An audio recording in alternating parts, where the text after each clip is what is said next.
I'm Jillian Collins, the host of the Art Beat of Chattanooga, and we're going to talk about a few things today. It might be a little bit of on and off because I have invited Hickson and Chattanooga to call in and talk about their experience with Harvest Grocery, who had a lot of local artisans participating in the store. The focus was very much that, and I was a wellness manager there for a year, and I personally interacted and worked with many of the local artisans there. And if you want to call in and talk about how this has impacted your life, how you were benefited by being there, how you feel about it, feel free to call 423-800-8949, 423-800-8949, and we can talk about it right now.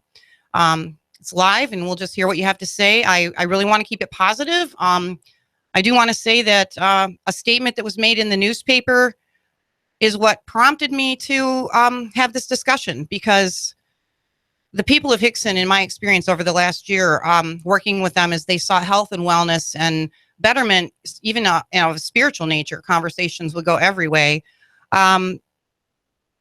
The statement in the newspaper basically put it on Hickson and said they were uneducated and didn't support Harvest. And I completely disagree with that. I commend and applaud the people of Hickson for their interest and their efforts to raise the level of their lifestyle in the health field. Their support of Harvest, this radio station supported Harvest. And, you know, it's a sad thing. Hickson's sad. The employees are sad. Sad to see it go. Hickson wanted it. They need it. And I just want to say to Hickson, I disagree 100% with that statement. And being a previous employee there, I want to say that thank you. And many of you have become my friends, coworkers, and permanent life journey partners. So give us a call if you just want to even share about it, talk about it, say something. That's great. So I also have with me David Salerno, and he is a local artist. Got a very nice website, very beautiful oil paintings. He's a part of In Town Gallery, which is a co-op here on Fraser Avenue, right in Chattanooga. Beautiful work. A lot of artists there, David. How many artists would you say are involved? Well, our membership varies somewhat.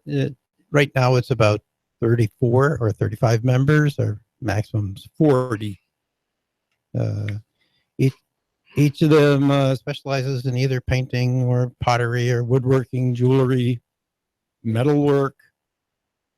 The artwork changes every 6 months. We turn everything over, so the gallery is always new. There's always 2 artists at the gallery to greet you. It's a co-op, so we work the gallery.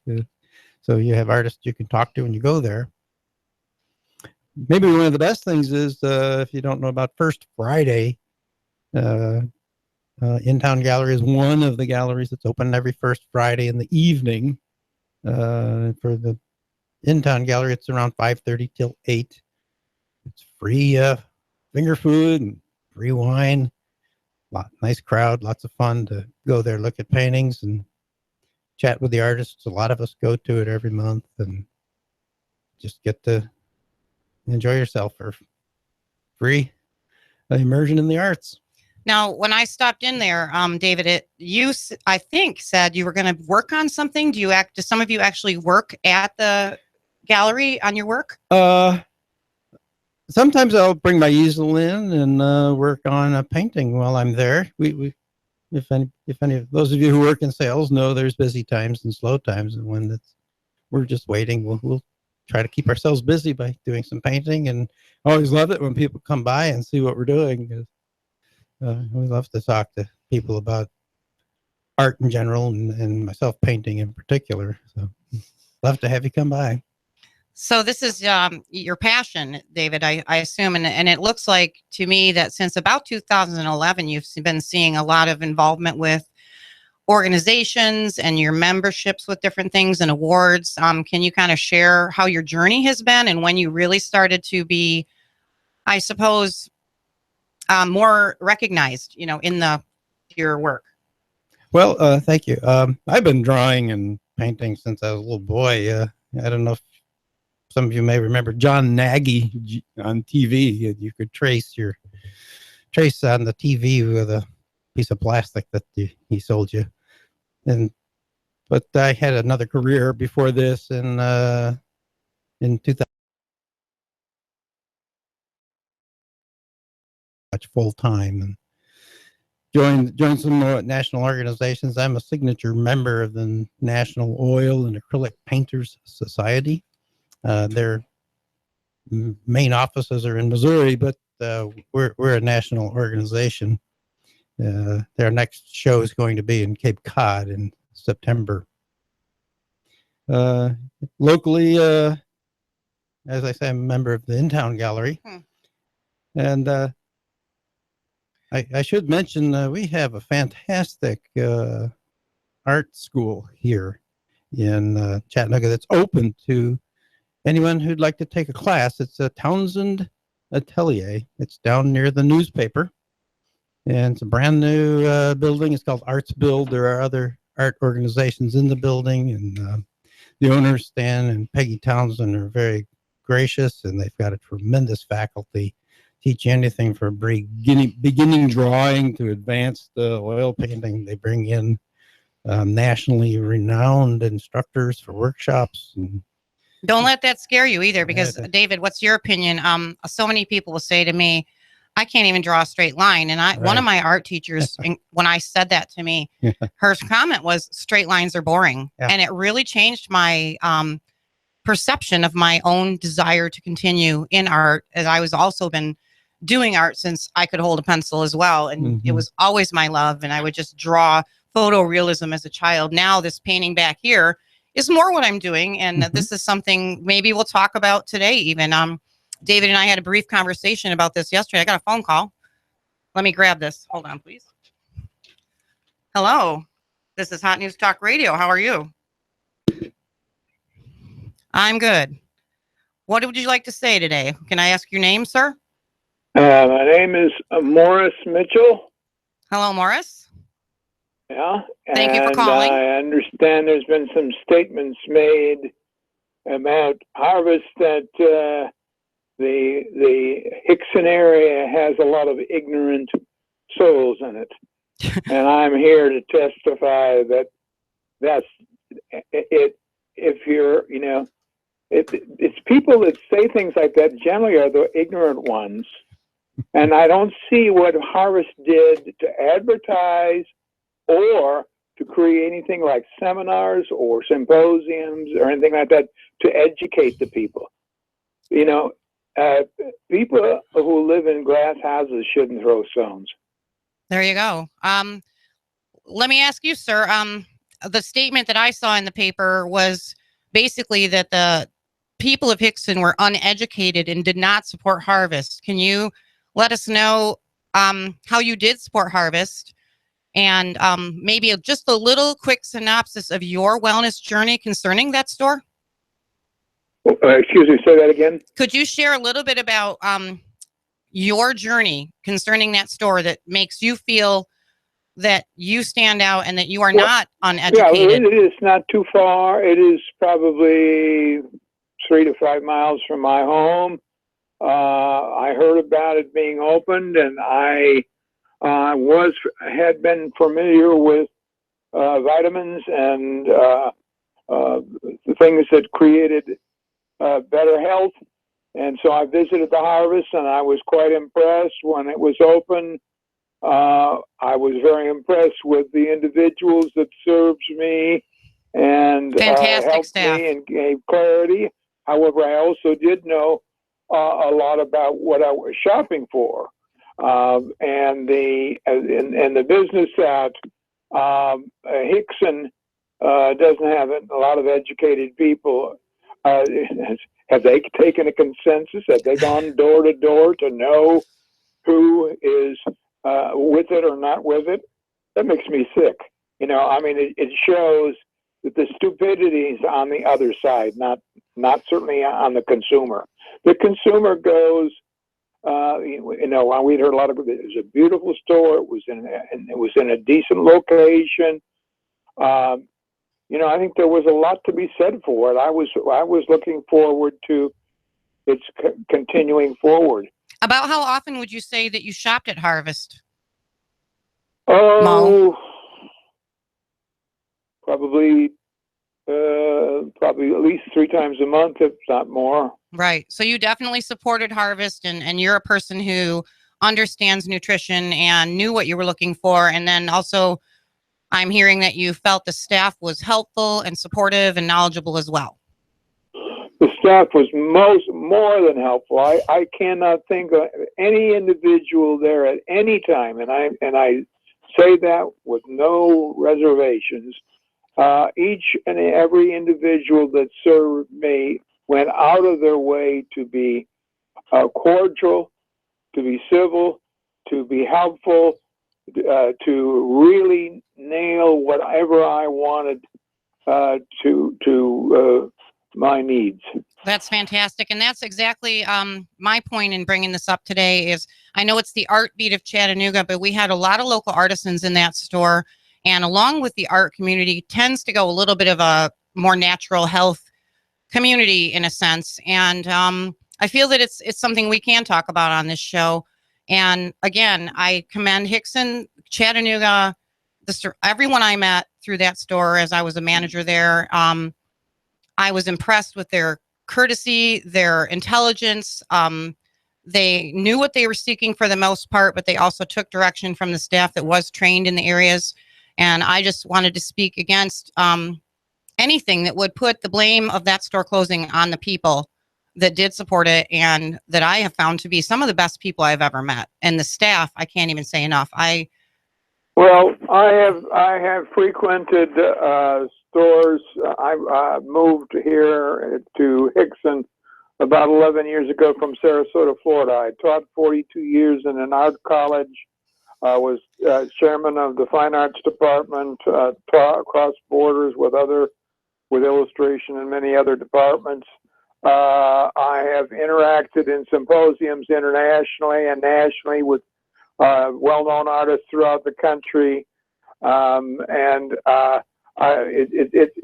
it's like the old story too, is that artists are crazy or they're dumb or they're going to die in a garret or something like that. I don't know those artists.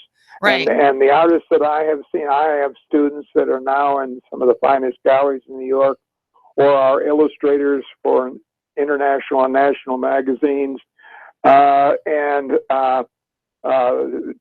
assume that Hickson is filled with people who are unaware is a mistaken thing. And what it is, it's always easy when things are bad to blame. Yes. And I'll tell you, it's not the customer, and it's certainly not the service that I received at the store. Everybody was absolutely superb.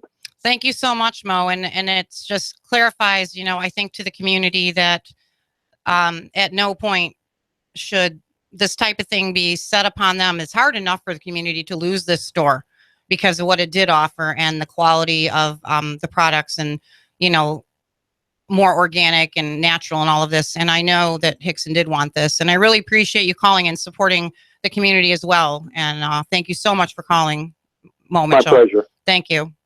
Thank you. So that's, one of the people in Hickson and apparently also an artist. Whoops, I don't know much about this phone. Sorry. Also an artist. So that fits in really well too. And we're here talking with David Michael Salerno, a local fine artist who paints in oils. And did you want to grab one of your paintings, David? Because I have the earphones. And he does amazing work. And when I was reading in his bio and he spoke it, sounds like, David, you enjoy painting more realism and the freedom that you feel that you can express in whatever way you wish with your paints. Is that what I understood? Right. I think for most artists, they respond to something that they see or experience in life. Will you describe this one? Because our viewers This on is YouTube can see it, but our listeners would this probably is a- like a description of this painting. This is a view of the Wolf Teeper Creek, which is a tributary off Lake Chickamauga, as most of you probably know. Is this a plein air painting then? It is. Mhm. Plein air is open air painting. It's done right there, right out in the where you're looking right at the scene. Landscapes, I like to paint them right there because the colors are true if you're standing there looking at the scene yourself. Cameras are wonderful, but they do alter the colors, alter the shadows. Tell the listener what's going on in this painting, would you? The colors, what's happening It's here? a fall scene, and I think you can see a lot of depth in the shadows, the richness of color in the shadows that you don't see in a photograph because it tends to turn those areas. It's kind of towards a black. it's got a lot of oranges and then pale greens and Right. some water and boats, and it's a very peaceful scene with maybe mountains in the background.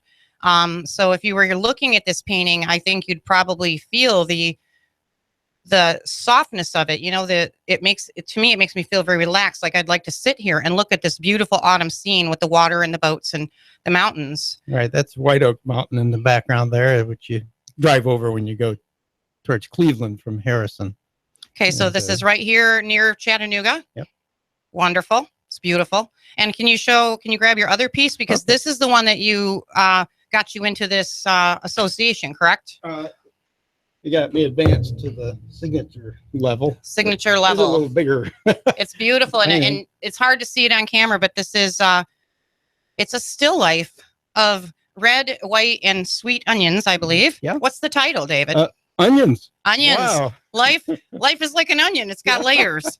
But Got these out of the, used to be Bilo. It's, it's got a new name now, but but the colors are rich and the reflections are clear. So you have, red onions, and you can see the little root hairs.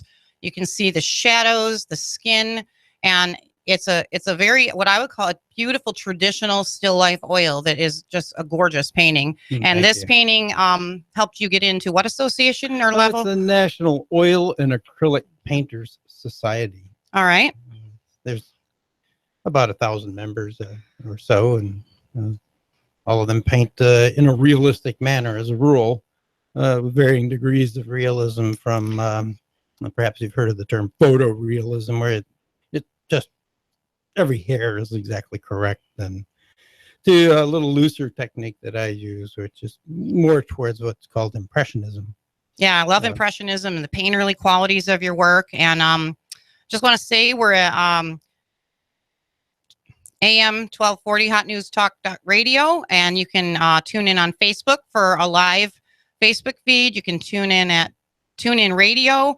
You can go on our website, Hot News Talk Radio, and just click the YouTube link and watch our show live here. In the next segment, we're going to be talking a little bit about what's happening in Chattanooga like we do every week. I think we're going to talk a little bit more about the art scene in Chattanooga and why nudes are they're almost afraid of them here. There are some in galleries, but this is something that I've discussed with artists, that it seems that you can have the sculptures all over Chattanooga, but you put a painting out there and somehow galleries shy away. And I'm just find that very interesting because the masters and the human form have been highly regarded in art forever.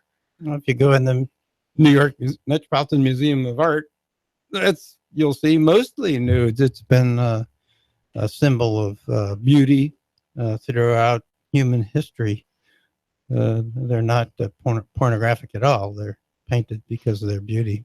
This piece behind here is a new painting of mine, and you see more than that on TV every day, but it's just a very quick acrylic painting. It's about 30 by 36 inches, and all done in earth tones, which I almost never do. I shocked myself working in brown. It's like, wow, and there's no blue in there. But it's something that I think is interesting, and we're going to talk about that a little bit as well. So we're here with David Salerno on Hot News Talk Radio. And we're going to keep talking about art. And I still encourage people to call in if you have something to say, good, bad, indifferent about Harvest Grocery. If you were an artist in there and you want to talk about your experience, I know some of you really, it really benefited some of you in moving to the next level with your business. And that excites me, that whatever happens, that Harvest is closing, many people's lives were enriched. Many people met each other and have relationships that wouldn't have. And even though it's sad, a lot of good still has come out of this. So we'll be back soon with the Art Beat of Chattanooga.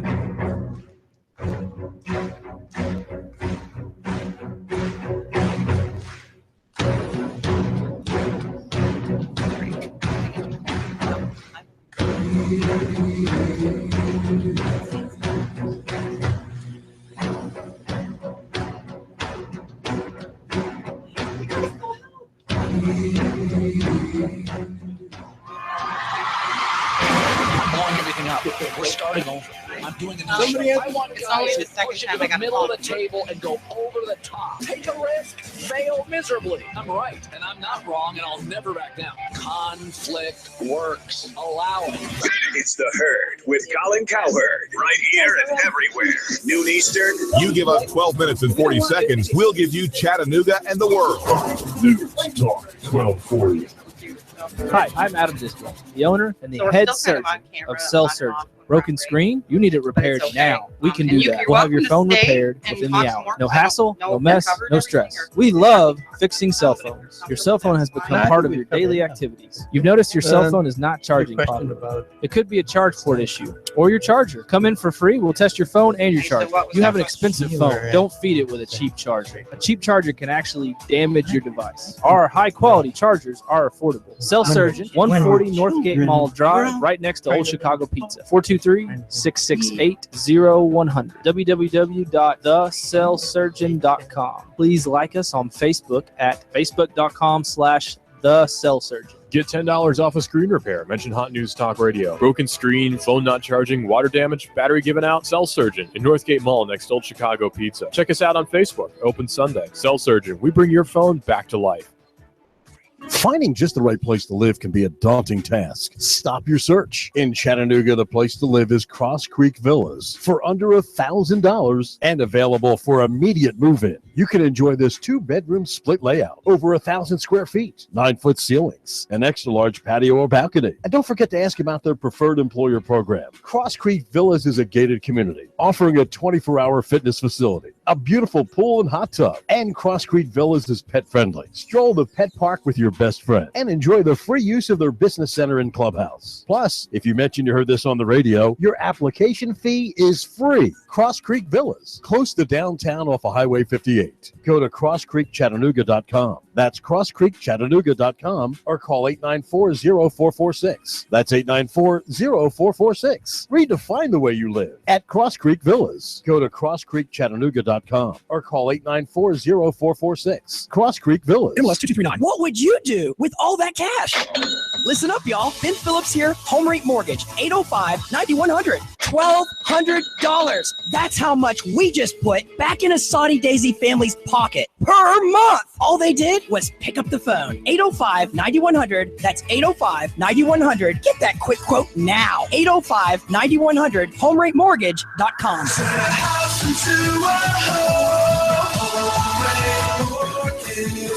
MLS 2239. Do you want to achieve the American dream in 2016? Listen up, y'all. I'm Ben Phillips with Home Rate Mortgage, 805-9100. We just helped a police officer purchase his first home in East Brainerd. Now he's grilling and chilling on his back deck. The American dream. You could achieve it with no money down options. Why wouldn't you call? 805-9100, HomeRateMortgage.com.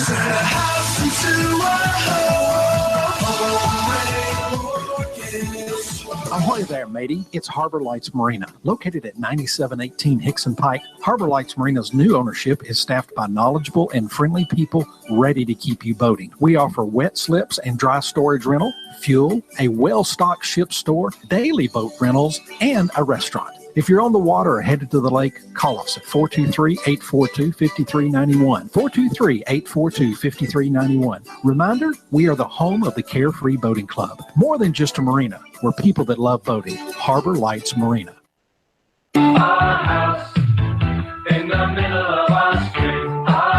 Hi, I'm Sabrina with Sabrina Realty Associates. Now is a great time to sell your home. In our area, inventory is at an all-time low, which translates into higher sales prices. Call us today at 423-499-7780 to set up a free consultation and discuss our unique and aggressive marketing programs. We will provide you with a free market analysis to determine the right value of your home. Call us today at 423-499-7780 or visit our website at sabrinarealty.com. In the middle of our street. You give us 12 minutes and 40 seconds, we'll give you Chattanooga and the world. News Talk 1240. AM 1240 Hot News Talk Radio with your Hot News Now update. A Hamilton County grand jury has indicted former Ottawa High School basketball coach Andre Montgomery on 4 counts of failure to report child sexual abuse. This is a Class A misdemeanor, which carries a sentence of up to 11 months and 29 days in jail. Montgomery, who was the head boys basketball coach, has been suspended from school. All these charges are stemming from the Ottawa rape case of 4 freshmen during a basketball tournament at Gatlinburg the week of December the 20th, 2015. A fire which has been deemed to be suspicious broke out at a pawn shop in Whitwell a few days ago, and now the body that was found inside has been identified as the pawn shop owner. The TBI has described this fire as suspicious and is investigating. A 31-year-old man in Chattanooga apparently dropped a bag full of meth on the ground of a hotel lobby. He's now been arrested. He was already a felon. When police searched his belongings, they found 1 pound of ice methamphetamine, 3 loaded handguns, and drug paraphernalia during their search. If it's going on to Tennessee Valley, it's going on Hot News Talk Radio. You give us 12 minutes and 40 seconds, we'll give you Chattanooga and the world. News Talk 1240. Expect mostly cloudy but dry weather out there for the afternoon. Not bad. Highs into the upper 70s. Tonight, some more clouds, lows closer to 60. For Friday, showers and thundershowers will march in from the south and west. Highs closer to 70 with drier and pleasant weather returning for the weekend. Rick Pino, Heart Cry Worship, and more will be at Collide Chattanooga, a student conference at Abba's House in Hickson, July 14th through the 16th. Early bird registration is June 12th. More at collidechattanooga.com. And I'm 1412 Chief Meteorologist Patrick Orr. On AM 1240, Hot News Talk Radio.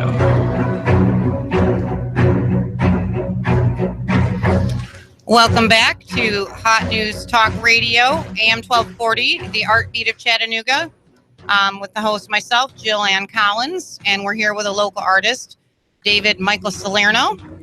He paints fine art with oils. I do fine art more with acrylic. We're still friends, though, you know, we can get along. So we're just going to talk a little bit more about some art. I still invite people to call in and talk about Harvest Grocery Experience. This isn't a let's blast harvest. This is let's just talk about it. You know, it's a big thing in Hickson. It involves a lot of people, a lot of lives, and a lot of local artisans that were in the store, even creators of food products and things like that who were saw that as their art. So feel free to call about that. As usual, I'd like to cover some of what's happening in Chattanooga, and that's partially what this show is all about, how amazing Chattanooga is. Why come to Chattanooga? For you gentlemen out there, you guys in your pickup trucks or whatever, what are you going to do with your wife when you go downtown to Chattanooga? What is there to do? How can you let her know you're thinking about her and that you care about showing her a nice time downtown? The venues are endless downtown. You got the North Shore, the South Shore, the Bluff View, the Hunter Museum, the aquarium, galleries, art galleries are everywhere. Wonderful restaurants, bistros, coffee houses. Just the 10 top things in Chattanooga alone, which I went through, and I've only done 5 in 2 years. So I need to get busy here in Chattanooga doing the rest of these things. Number 1, Tennessee Aquarium. Number 2, Lookout Mountain. Number 3, the Walnut Street Bridge, which is truly a wonderful, wonderful connecting piece between the North and South Shore of Chattanooga. It was when it was built, it was the longest pedestrian bridge in the world, and it is still one of them. So there 4 is the Creative Discovery Museum for children. Of course, adults enjoy it too. 5, Coolidge Park, that beautiful, huge park filled with families and children flying kites and people sitting watching the riverboats go by and the kayakers and canoers and just enjoying the carousel and the fountains and children playing in the water. You just don't see that in the North where I'm from. This is such a family-friendly city, and you can show your lady that you're thinking of her and just bring her downtown Chattanooga, pick any 3 or 4 things, and you'll have a fantastic day. Number 6 is Raccoon Mountain Caverns. I've never been there. 7, Ruby Falls. I know it's famous. I've never been there. Been to the backwoods trails, but not there. Number 8, the Tennessee Valley Railroad. 9, the Tennessee River Park. And number 10, Hunter Museum of American Art. That's probably the one I've gone to the most, other than the aquarium. The Hunter Museum is worth it. You're going to get memberships at the aquarium, the Hunter, the zoo, which save a family or an individual a lot of money. And you can visit these venues frequently all the time that you like throughout the year. So along with that, there's Nightfall, and that's every Friday of the summer. There's 15 of them. I've got the dates here, but we're on number 3, I believe, of Nightfall. Mm-hmm. And that's going to be, starts Friday night. The local band's at 7. The main band name is at 8. Goes till about 10 o'clock. And now on the first Fridays, along with the art galleries and the opportunity to go view all the work, meet the artists, enjoy some free snacks and wine, there's also the Rock the Block that starts at the Bessie Smith Cultural Center with live music, food, and all of that. And so that now starts first Friday, and that's over by the Bessie Smith Center. And then after that at 7, everyone moves on over to Nightfall and continues the celebration and dancing. So that's a new thing Chattanooga has added to draw the community more together and just offer more venues for family fun time. Something really interesting that's happening at Nightfall this year is in memory of the shooting that happened last year on 7/15, the Navy Operational Center and the Armed Forces Career Center, where our country and families lost 5 military men. There is an organization that is basically based on therapy. Where's the name of that organization? Sorry, my notes are, But this year, Operation Song will be taking place at Nightfall on 7/15, the Friday night prior to the anniversary. And they're going to be introducing a song written by the families and this national organization that work together to help these families cope with what happened. And that song is going to be introduced at Nightfall here in Chattanooga Friday night, 7/15. So I think it's going to be the Friday before that. So that's something really special. And one more with Chattanooga, I just see so much support here for the community between the artists. Uptown Gallery, where David is a member, there's no, I don't see at least any, fighting amongst the ranks or feeling that we can't all have our art in Chattanooga. How would you say is the general atmosphere of that in Chattanooga, David? What are you seeing as far as artists supporting each other? Well, I think artists tend to be unusually friendly with each other compared to other professions. We are a little bit in competition, but not that much, and we tend to all be friends and admire each other's work. And we always enjoy talking to people about our painting and about painting in general, and drawing and all of that. It's just a passion for an artist to do that. So, well, we were having a conversation during the break, David, about how as children we were always drawing, and I'm pretty sure anyone with children has pictures on your fridge or little things stashed aside that your children, birthday cards, different things that they've created and shown you and been very proud of throughout their life. And then all of a sudden it just sort of stops and they start judging themselves that maybe it isn't good enough. And we were talking about that. And what do you feel like? Do you feel that anyone can learn to draw? Well, I believe we all draw as children. At the same time, we're learning to speak and we're learning to read. We're drawing. And at some point, I'm no expert in this, but I know there's lots of research on why we stop drawing, whereas we continue to improve our reading skills and our speech skills and other skills that develop as we get into the age 10 through 12. And somehow we get embarrassed by our drawings and we stop doing it and say, oh, I can't do it, which probably is incorrect.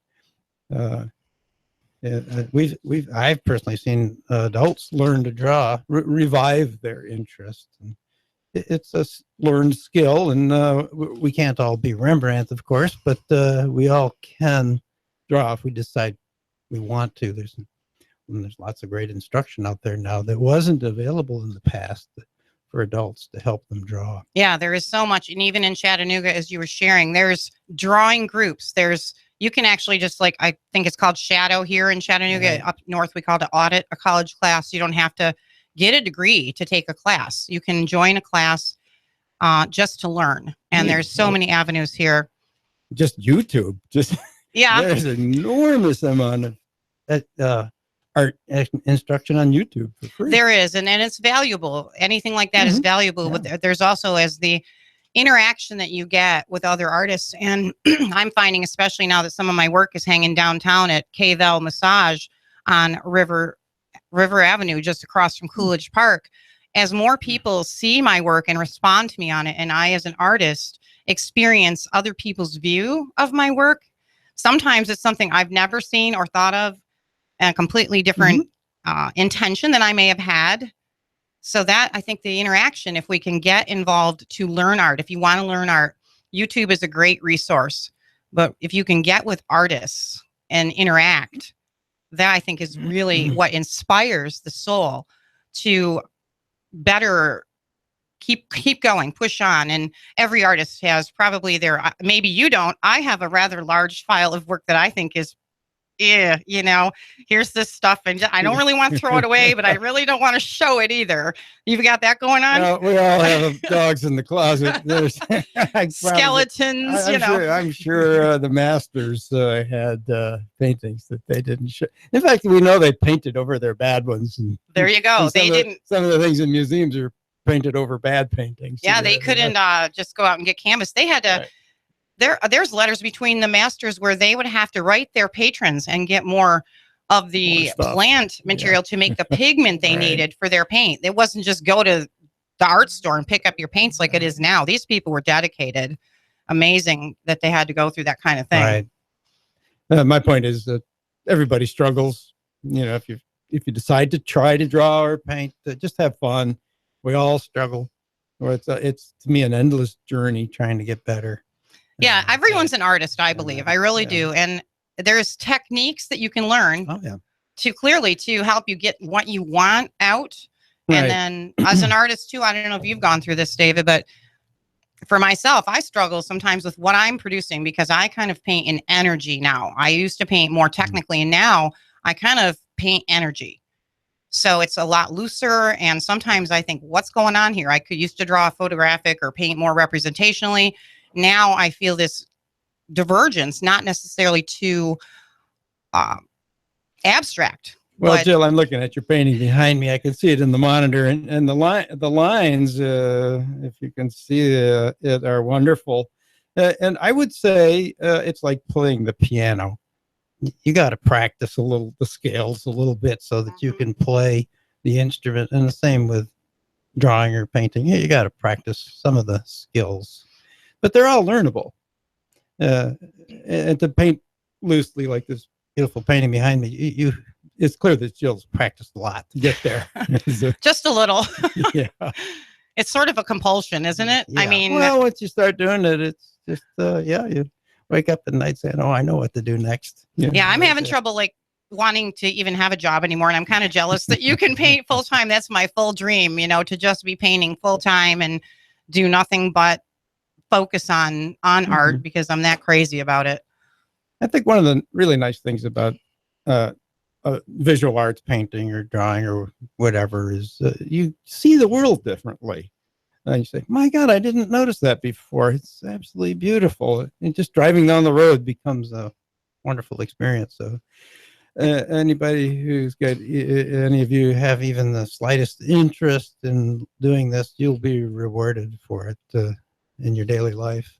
Yeah, the important thing is, the definition I talked about that last week, and the definition of art, and I don't have it directly in front of me, but it basically was that it's produced with the intent to inspire an emotional response. Mm-hmm. So that's what fine art, generally causes some sort of emotional response from from the viewer. And as far as what we're talking about, driving down the road, now you see a mountain and a cloud, and you almost get a snapshot of a painting in your brain at some point. And you see shadows as this color or that color or this type of line. And I think that's what Dave was talking about, that you literally look at the world in almost paintings. Right. Like, oh, there's one there. And of course, God, the master painter, you look at the sunset and we just wish we could do it. Yeah, we can't even begin to approach what we see. Right. So I want to bounce something else off of you, David, because I've got you here. And some of the gentlemen here at the radio station, being that this is basically a libertarian type based station here, and then they bring me this right-wing artist on, So one of the gentlemen here was kind of thinking that perhaps male artists would paint a certain way, or that you could tell if an artist was male or female by their painting. And I thought that was, I tried not to chuckle because I don't know. That's an interesting thought. I hadn't really considered it. I don't think I could. Like most fields, women have had difficulty being recognized in the art world. It's only now they're starting to make some progress. Yeah, I'm a little scared to sign a female name to a painting almost. If you go into a museum, you're hard pressed to find paintings by women. And that's unfortunate because... why do you think that is? Historically, that's just amazing. I think it's male chauvinism. There you go. Male chauvinists out there in the art world. We got control of stuff and we don't want to let go. So from now on, I should just have female artists on the show. Well, I wouldn't go that far, but... We'll promote that. I think you're correct, though. Mary Cassatt rings a bell right offhand as one of the painters that kind of came on the scene as a woman. Right. And really, if you go through the masters, you're not really going to find a woman. It's hard. There's a lady named Georgia O'Keeffe, who was an American artist who painted the Southwest, a beautiful artist, but she's among hundreds of men. And there's really no reason to think, well, women are clearly equal, if not better than men at visual arts. So yeah, I don't personally think there's any way to determine male or female talent or energy that goes into a painting myself. Each artist is responding from their soul, their mind, their talent. Some want to share a political statement or an emotional statement. So I just thought it was interesting, and I wondered what a male artist would think about that. Oh, so some of my we're all learning as we go in the art world, and some of my recent instructors have been ladies. They're fantastic artists and instructors, great communicators. I don't have any gender issue with or distinction with artwork at this point. So the other thing that we talked about is that some artists are perceived, or the artist community in general is sort of perceived as being hippie, eclectic, bohemian. So are you a hippie? Come on. No, most artists are pretty boring, To be good at it, you have to study and work at it. And if you're, a partier, you're not going to get anything done. So most artists work hard at what they do, and they're just plain old citizens. Just people of every walk of life who have a creative heart to get that communication out there. Right. And we want it to be seen. We want it to be shared. And I'm sure David, like myself, wants to go the furthest that you can with your art. Right. That's I think most artists would say their goal is to try to become as good as they can become, knowing it's an endless a road of improvement. Yeah. And even the masters, many of them sold little, if any, work throughout their life. That's not acceptable for me, however. But that's a concept that we're dealing with in Chattanooga, in the world today, is original artwork isn't that moving that quickly in the commerce. Well, it's not. And the first thing to go, of course, in any down economy is going to be buying artworks. But some of it's awareness and some of it's financial. And one of my personal goals is to try to help people understand what art is and what makes a painting nice and how it might enhance your home. Right. Maybe the good rule, people say, well, I don't even know how to buy art. I would say, look at it. And if you say, boy, I'd like to look at that every day, then that's something worth buying. I think that is the perfect way to sum that up, David, because that's what you want. If you get enjoyment and pleasure to the point that you really feel you want that in your life and your family's lives, Right. your